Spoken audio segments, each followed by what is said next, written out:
বেনজির আছেও, র্যাব আছে, আছে, সবকিছু তো ওদিকে তো কাম করাইছে। ওরা কাজ করে, একটা গুন্ডাও আছে, পুলিশ আছে, পুলিশের তো বড় গুন্ডা, গুন্ডার লাগে না তো। He has the power of Bangladesh Army. He has the power of his brothers because they are gangsters. They are mafia. Sheikh Hasina, the mother of mafia, the mother of mafia, the mother of mafia, the mother of mafia, the mother of... বিগত 1 ফেব্রুয়ারি 2021 আল জাজিরার investigative unit Bangladesh বিষয়ক এক চাঞ্চল্যকর documentary প্রকাশ করে, যেখানে উঠে আসে ঢাকা মাফিয়ার লোমহর্ষক সব তথ্য। চমকে ওঠে পুরো বিশ্ব। কিভাবে পুরো একটি দেশ চলে যেতে পারে মাফিয়া পরিবারের হাতে, কিভাবে একটি দেশের সেনাপ্রধান হতে পারে ভয়ঙ্কর কোনো মাফিয়া চক্রের মাস্টার মাইন্ড। আল জাজিরার এই ডকুমেন্টারি স্পষ্ট করে দেয়, কথিত গণতন্ত্রের মানসকন্যা শেখ হাসিনার আসল রূপ হল দ্য মাদার অব মাফিয়া। 1 ঘন্টার এই ডকুমেন্টারিতে উঠে আসে এমন সব মাফিয়া গ্যাংস্টারদের নাম যারা বর্তমানে গোটা বাংলাদেশকে নিয়ন্ত্রণ করছে। এই তালিকার শীর্ষে আছে প্রধানমন্ত্রী Sheikh Hasina, the mother of mafia; সেনাপ্রধান general Aziz Ahmed, the big boss of mafia gang; IGP Benazir Ahmed, mafia সিন্ডিকেটের প্রথম সারির বস; স্বরাষ্ট্রমন্ত্রী, মাফিয়া সিন্ডিকেটের প্রথম সারির বস; সেনাপ্রধানের 3 ভাই, ঠান্ডা মাথার খনি হারিস আহমেদ ওরফে মোহাম্মদ হাসান; সন্ত্রাসী আনিস আহমেদ; সন্ত্রাসী জোসেফ আহমেদ। প্রিয় দর্শক, এই ভয়ঙ্কর মাফিয়া চক্রের হাতে বন্দী বাংলাদেশ এবং বাংলাদেশের মানুষ। তবে আল জাজিরার ডকুমেন্টারিতে মাদার অব মাফিয়ার কথা উঠে এলেও একটি বিষয় আড়ালে থেকে গেছে। Who is the father of Dhaka mafia? কে নাড়ছে এই মাফিয়া চক্রের মূল কলকাঠি? এই প্রশ্নের উত্তর পেতে শেষ পর্যন্ত আমাদের সঙ্গে থাকুন। ভয়ঙ্কর ঢাকা মাফিয়া উত্থানের পটভূমি। ঢাকার মোহাম্মদপুরে বাস করত মাফিয়া মাস্টারমাইন্ড সেনাপ্রধান আজিজ আহমেদের পরিবার। আজিজ ছিল তার 5 ভাইয়ের মধ্যে দ্বিতীয়। পরিবারের আর্থিক অবস্থা অত্যন্ত খারাপ ছিল। বাবার স্বল্প আয়ে তাদের পরিবার ঠিকমতো চলত না। 1981 সালে আজিজ আহমেদ বাংলাদেশ সেনাবাহিনীতে যোগ দেয়। বাকি 4 ভাই হারিস, আনিস, জোসেফ ও টিপু ঢাকার মোহাম্মদপুরে একটি ক্রিমিনাল গ্যাং তৈরি করে। খুন, চিন্তায়, চাঁদাবাজি এবং রাজনৈতিক নেতাদের আশ্রয় প্রদান ইত্যাদি ছিল তাদের প্রধান কাজ। ঢাকার মোহাম্মদপুর এরিয়া ছিল একরকম তাদের শাসিত অঞ্চল। 1981 সালে হাসিনা বাংলাদেশে ফিরে এসে রাজনৈতিক কার্যক্রম শুরু করে। এই সময়গুলোতে আজিজ আহমেদের ভাইয়েরা আওয়ামী লীগের সঙ্গে জোটবদ্ধ হয় এবং আওয়ামী লীগ নেতাদের আশ্রয় দেয়।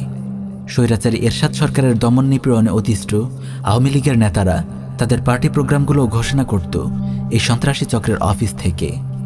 অন্য কোথাও তারা নিজেদেরকে নিরাপদ মনে করত না। জেনারেল আজিজের মুখে শুনুন শেখ হাসিনার সঙ্গে তার ভাইদের সম্পর্কের ইতিবৃত্ত। যখন হলো আওয়ামী লীগ ওই জাতীয় পার্টির সময়, যখন হলো সবচেয়ে খারাপ সময় যাচ্ছিল, যখন তারা তাদের কেন্দ্রীয় অফিসে বসতে পারতো না, তখন কিন্তু my brothers they were the main strength of this party. কেন্দ্রীয় নেতারা এসে আমার ছোট ভাইয়ের অফিসে বসে তারা হলো পার্টির হলো প্রোগ্রাম এখান থেকে অ্যানাউন্স করতো তারা, কারণ অন্য জায়গায় তারা নিরাপদ মনে করতো না, তো তারা ছিল ইয়াতে। 90-এর দশকের মাঝামাঝি সময়ে হারিস আহমেদ শেখ হাসিনার ব্যক্তিগত বডিগার্ডের দায়িত্ব পালন করে। 1996 সালে নির্বাচনের 1 মাস আগে ঢাকা মাফিয়া ডন জেনারেল আজিজের 3 ভাই হারিস, আনিস ও জোসেফ তাদের রাজনৈতিক প্রতিপক্ষ মুস্তফা নামের একজনকে মোহাম্মদপুরের রাস্তায় গুলি করে হত্যা করে। 2004 সালে আদালত জোসেফকে মৃত্যুদণ্ড এবং হারিস ও আনিসকে যাবজ্জীবন কারাদণ্ড দেয়। হারিস ও আনিস গ্রেফতার এড়িয়ে দেশের বাইরে পালিয়ে যায়। জোসেফ গ্রেফতার হয়। কিভাবে গঠিত হয় এই মাফিয়া চক্র? The mother of Dhaka mafia প্রধানমন্ত্রী শেখ হাসিনা 2008 সালে ক্ষমতায় আসার পর থেকে তার মাফিয়া চক্র গঠনের দিকে মনোযোগ দেয়। এই মাফিয়া চক্র গঠনে সবচেয়ে বড় বাধা ছিল বাংলাদেশ সেনাবাহিনী। তাই শুরুতেই ইন্ডিয়ার সহায়তায় শেখ হাসিনা পিলখানা হত্যাকাণ্ড ঘটিয়ে 57 জন শীর্ষ সেনা কর্মকর্তাকে নৃশংসভাবে হত্যা করে।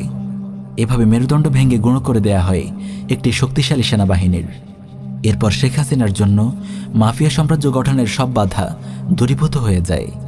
শেখ হাসিনার আশীর্বাদ ধন্য হয়ে জেনারেল আজিজ 2012 সালে বিজেপির মহাপরিচালক পদ লাভ করে। 2014 সালের বিতর্কিত নির্বাচনে শেখ হাসিনার বিজয়ের পেছনে কলকাঠি নেড়েছিল তার পালিত এই জেনারেল। 2018 সালের 25শে জুন শেখ হাসিনা তার মাফিয়া চক্রকে এক নতুন অবস্থানে নিয়ে যায়। প্রথমে সে রাষ্ট্রপতি আব্দুল হামিদকে দিয়ে জেনারেল আজিজের মৃত্যুদণ্ডপ্রাপ্ত কারাবন্দী ভাই জোসেফকে ক্ষমা করায়, ফলে সে মৃত্যুদণ্ড থেকে অব্যাহতি পায়। জোসেফকে মুক্ত করার পর শেখ হাসিনা তার পোষা জেনারেল আজিজ আহমেদকে বাংলাদেশের সেনাপ্রধান হিসেবে নিযুক্ত করে। পিলখানা হত্যাকাণ্ডের পর মেরুদণ্ডহীন সেনাবাহিনী নিয়ে যা ইচ্ছে তাই করার সক্ষমতা লাভ করেছিল শেখ হাসিনা। 2018 সালে রাতের আধারে ভোট চুরির যে নির্বাচন হয়েছিল, সে নির্বাচনের মাস্টারমাইন্ড ছিল জেনারেল আজিজ।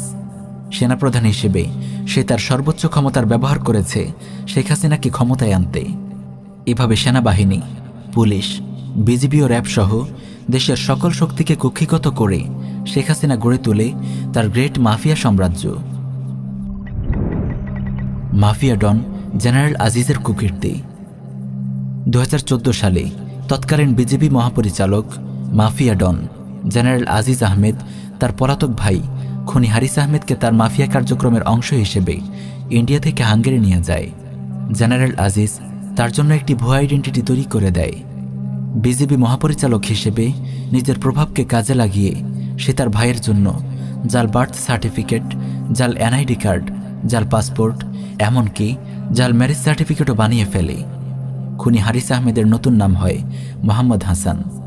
এই নামেই খুনি হারিস আহমেদ তার মাফিয়া কার্যক্রমের অংশ হিসেবে হাঙ্গেরি ও ফ্রান্সে তার ব্যবসা শুরু করে। মাফিয়া ডন জেনারেল আজিজের সহায়তায় হাঙ্গেরিতে সে বাংলাদেশের আন্তর্জাতিক বিনিয়োগ এবং লেনদেনগুলোতে মিডলম্যান হিসেবে কাজ করে আর হাতিয়ে নেয় কোটি কোটি টাকা। জেনারেল আজিজ শেখ হাসিনার নির্দেশে বিজিবি ও সেনাবাহিনীকে একটি ভাড়াটে গুন্ডা বাহিনীতে পরিণত করে। কুখ্যাত মাফিয়া ডন জেনারেল আজিজ ভালো করেই জানে শেখ হাসিনার নির্দেশে দেশ ও দেশের মানুষের সঙ্গে যে গাদ্দারি সে করেছে, আর্মি চিফ পদ থেকে অবসর নেয়ার পর সে কোনোভাবেই আর বাংলাদেশে নিরাপদ নয়। তাই তার ভবিষ্যৎ পরিকল্পনা হলো অবসর নেয়ার পর সে ইউরোপ পালিয়ে যাবে। সেখানে তার ভাই হারিসের মাধ্যমে প্রতিষ্ঠিত বে অব বেঙ্গল কোম্পানির ডিরেক্টর জেনারেল হবে আর ইউরোপময় ঘুরে বেড়াবে। র্যাব ও পুলিশ দুটি গুন্ডা বাহিনী।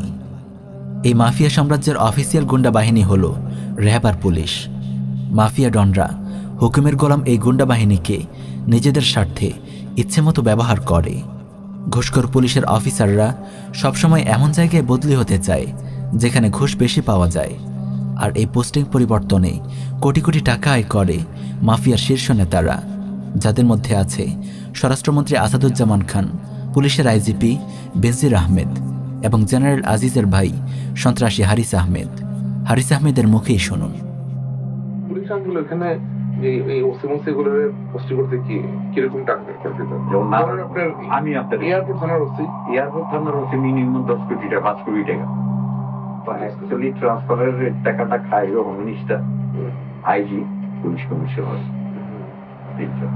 মনে করেন 5 কোটি টাকা কন্ট্রাক্ট করলে হয়তো 3 কোটি টাকা দিয়ে 2 কোটি টাকা আমরা এরকম আছে। মাফিয়া ডন জেনারেল আজিজের ভাই হারিস আহমেদ ইউরোপে বসে র্যাব নামক এই গুন্ডা বাহিনীকে চালায়। হারিসের মুখেই শুনুন। বেনজির আছে, র্যাব আছে, আছে, সবকিছু তো ওদিকে তো কাম করাই। এই আনচুদ আবার গুন্ডা হইলো র্যাব।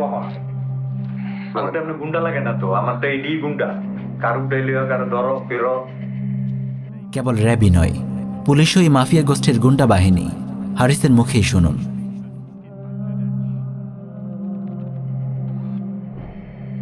ওরা কাজ করে, আমরা গুন্ডা আছে, পুলিশ আছে, পুলিশের তো বড় গুন্ডা, গুন্ডার লাগে না তো। গুন্ডা হন পুলিশ, যার পুলিশ লাইন আছে, যার প্রশাসন আছে, হ্যাঁ হন গুন্ডা। একজন পুলিশ গুন্ডার বক্তব্য আমরা এখানে নমুনা হিসেবে পেশ করছি। এই জাতির পিতার ভাস্কর্য আপনারা ভাঙেন, আপনাদের স্পর্ধা কত বড়। আমি কঠোরভাবে বলতে চাই যে এর পরবর্তীতে যাদেরকে তো ধরা হয়েছে তাদেরকে তো শাস্তির মুখোমুখি, কঠোর শাস্তির মুখোমুখি হতেই হবে। যদি এর পরবর্তীতে এমন কোনো ঘটনা ঘটে, সরকারকে এত দুর্বল মনে করবেন না মৌলবাদী চক্র। একদম হাত কিন্তু ভেঙে দেবো, বেনজির আহমেদ জঘন্য এক মাফিয়া সন্ত্রাসীর নাম। জেনারেল আজিজের পর মাদার অব মাফিয়া শেখ হাসিনার পোষা সবচেয়ে বড় গুন্ডার নাম বেনজির আহমেদ। গোপালগঞ্জের এই সন্ত্রাসীকে শেখ হাসিনা একের পর এক প্রমোশন দিয়ে নিয়ে আসে মাফিয়া চক্রের একেবারে শীর্ষ লেভেলে। 2015 সালের 7 জানুয়ারি শেখ হাসিনা তাকে র্যাবের মহাপরিচালক বানায়। তারপর 2020 সালের এপ্রিলে তাকে পুলিশের আইজিপি পদে উন্নীত করা হয়। মিস্টার বেনজির আহমেদকে আমরা প্রায় দেখি মিডিয়ায় বড় বড় কথা বলতে, অথচ সে নিজে হারিসের মতো রাস্তার গুন্ডাদের পালিত কুকুর। সে হারিসের হয়ে বাংলাদেশের নাগরিকদের ফোন ট্র্যাক করে। দেখুন জেনারেল আজিজের ভাই খুনি জোসেফের সঙ্গে মিস্টার বেনজিরের অন্তরঙ্গ মুহূর্তের ছবি। আইনের পোশাক পরা এই কালপ্রিটের হাতে লেগে আছে অসংখ্য মুসলিম তরুণের রক্ত। অগণিত জঙ্গি নাটক সাজিয়ে সে খুন ও গুম করেছে অসংখ্য মুসলিম তরুণকে। একটু আগেই আমরা দেখিয়েছি সন্ত্রাসী হারিস আহমেদের ঘুষখোর সিন্ডিকেটের সেও একজন গুরুত্বপূর্ণ সদস্য। ডকুমেন্টারিতে হারিস আরও বলেছে সে ইউরোপে বসে র্যাব গুন্ডাদেরকে তার প্রতিপক্ষের বিরুদ্ধে লেলিয়ে দেয়। 2019 সালে মোহাম্মদপুরের রাজনীতিবিদ মিজান রহমানের বিরুদ্ধে সে র্যাবকে লেলিয়ে দেয়, কারণ মিজান রহমান হল হারিসের হাতে নিহত মোস্তফা রহমানের ভাই। মোস্তফা রহমানের ভাতিজা মেহেদি হাসানের বক্তব্য শুনুন। Most of the people who is involving in rap, like Lieutenant Colonel or Colonel, they are really close to General Aziz. If General Aziz said, yeah, okay, do it, so that they can do it, because they had the command of General Aziz. He has the power of Bangladesh Army, he has the power of his brothers, because they are gangsters, they are mafia. একজন পুলিশের IGP কাজ করছে হারিসের মতো একজন গুন্ডার পোষা কুকুর হয়ে। লজ্জার ব্যাপার বই কি! শত শত নিরপরাধ মানুষের রক্তে যার হাত লাল হয়ে আছে, ঘুষ ও চাঁদাবাজি করেই যার দিন চলে, এমন একজন শীর্ষ মাফিয়া সন্ত্রাসীর মুখে সন্ত্রাস ও উগ্রবাদ বিরোধী বক্তব্য সত্যিই হাসির ব্যাপার। মিস্টার বেনজিরের কয়েকটি উগ্রবাদী বক্তব্য শুনুন। কিন্তু এখন দেখছি আমরা নিউ ভার্সন অফ ইসলাম, যেখানে ইসলাম শেখাচ্ছে বড় ভাইরা। তো এই যে বড় ভাইয়ের ইসলাম, আমাকে বলি ক্যাম্পাসে কোনো বড় ভাইয়ের ইসলাম প্রচার করতে আসলে সঙ্গে সঙ্গে আমাকে জানান। এই বড় ভাইয়ের ইসলাম আমরা নিশ্চিন্ন করতে চাইতেছি। So let us know. We don't have to identify yourself. Just send us a email or something like that, and we are here. এই বড় ভাইয়ের ইসলাম আমরা ধ্বংস করে দিতে নিশ্চিন্ন। Who is the father of Dhaka mafia? আল জাজিরার ডকুমেন্টারি অনেক কিছুর পর্দা উন্মোচন করেছে। আমরা দেখেছি প্রধানমন্ত্রী পরিচয়ের আড়ালে শেখ হাসিনার আসল মুখ দ্য মাদার অব মাফিয়া। দেখেছি সেনাপ্রধানের পদে বসে থাকা গাদ্দার আজিজ আহমেদের প্রকৃত চেহারা, একজন মাফিয়া ডনকে। দেখেছি আইজিপি রূপে মিস্টার বেনজির আহমেদের আসল মুখ ঢাকা মাফিয়ার একজন বিশ্বস্ত গুন্ডাকে। আরও দেখেছি স্বরাষ্ট্রমন্ত্রী আসাদুজ্জামান খানের ঘুষ সিন্ডিকেট। কিন্তু আমরা কি ভেবে দেখেছি এই মাফিয়া সাম্রাজ্যের মূল কারিগরকে? কার ছত্রছায়ায় 1 দশকেরও কম সময়ে গড়ে উঠেছে এই নজিরবিহীন মাফিয়া সাম্রাজ্য? Who is the father of Dhaka mafia? Al Jazeera এই বিষয়টি এড়িয়ে গেলেও আমরা সেটি দেশবাসীর সামনে স্পষ্ট করে দিতে চাই। ঢাকা মাফিয়ার বর্তমান খলনায়ক হল গুজরাটের কসাই mister Narendra Modi, the father of Dhaka mafia. বাংলাদেশের অনেক মন্ত্রী এ ব্যাপারে সুস্পষ্ট ইঙ্গিত দিয়েছে। প্রধানমন্ত্রী শেখ হাসিনা বলেছে, বাংলাদেশ ও ভারতের ক্রমবর্ধমান অর্থনৈতিক নির্ভরতা আমরা আনন্দের সঙ্গে স্বীকৃতি দেই। পররাষ্ট্রমন্ত্রী আব্দুল মোমিন বলেছে, ভারত ও বাংলাদেশের সম্পর্ক স্বামী স্ত্রীর মতো। স্বরাষ্ট্রমন্ত্রী আসাদুজ্জামান খান বলেছে, ভারত আমাদের পরীক্ষিত বন্ধু। নরেন্দ্র মোদী ভারতের কুখ্যাত জঙ্গি সংগঠন আরএসএসের একজন ঝানু নেতা।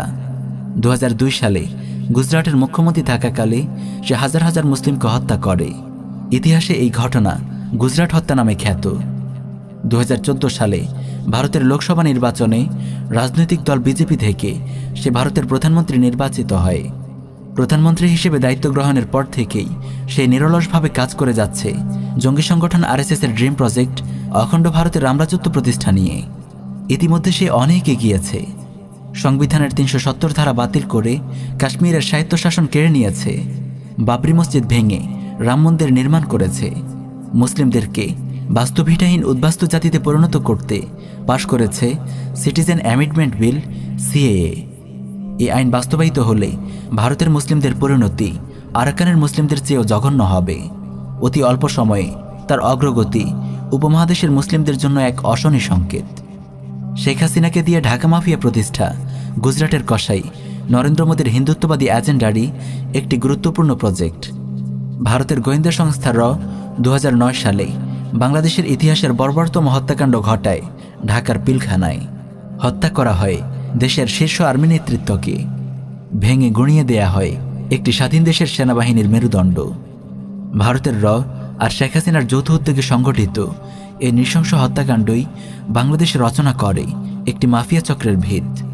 2004 সালে ক্ষমতায় আসার পর মিস্টার নরেন্দ্র মোদীর সার্বিক সহযোগিতায় শেখ হাসিনা গড়ে তোলে এই নজিরবিহীন মাফিয়া সাম্রাজ্য। প্রিয় দর্শক, আপনারা জানেন মরণফাঁদ ফারাক্কা, সীমান্ত হত্যা, টিপাইমুখ বাঁধ সহ বিভিন্ন ইস্যুতে ভারতের হিন্দুত্ববাদী সরকার বাংলাদেশের মানুষের ওপর নানানভাবে জুলুম করে আসছে। তবে নরেন্দ্র মোদীর এই মাফিয়া সাম্রাজ্য প্রতিষ্ঠা অন্য সব ইস্যুর মতো সাধারণ কোনো ইস্যু নয়। এই ইস্যুর সঙ্গে জড়িয়ে আছে এদেশের মুসলিমদের ভবিষ্যৎ, আগামী মুসলিম প্রজন্মের ঈমান আর আকীদা ও অস্তিত্ব সংরক্ষণের মতো স্পর্শকাতর বিষয়। হাসিনা, আজিজ আর বেনজির গংরা তো টাকার ক্ষমতার লোভে কসাই মোদের সহায়তায় গড়ে তুলেছে এই মাফিয়া সাম্রাজ্য, কিন্তু মোদির টার্গেট হল উপমহাদেশের রামরাজত্ব প্রতিষ্ঠা। বাংলাদেশের মুসলিমকে সিদ্ধান্ত নিতে হবে তারা বাংলাদেশের এই মুসলিম ভূখণ্ডকে হিন্দুত্ববাদী ভারতের হাতে তুলে দেবে কিনা, এদেশকেও আরাকান কাশ্মীর গুজরাট হতে দেবে কিনা। তাই এই মাফিয়া সাম্রাজ্যকে ভেঙে টুকরো টুকরো করতে হলে মুসলিমদেরকে প্রস্তুতি নিতে হবে এখনই। আরও জোরদার ও শক্তিশালী করতে হবে দাওয়াহ ও ইরশাদ কার্যক্রম, তৈরি করতে হবে ব্যাপক জনসচেতনতা। তবেই এই হিন্দুত্ববাদী মাফিয়া সাম্রাজ্যের কবল থেকে রক্ষা পাবে এদেশের মানুষ।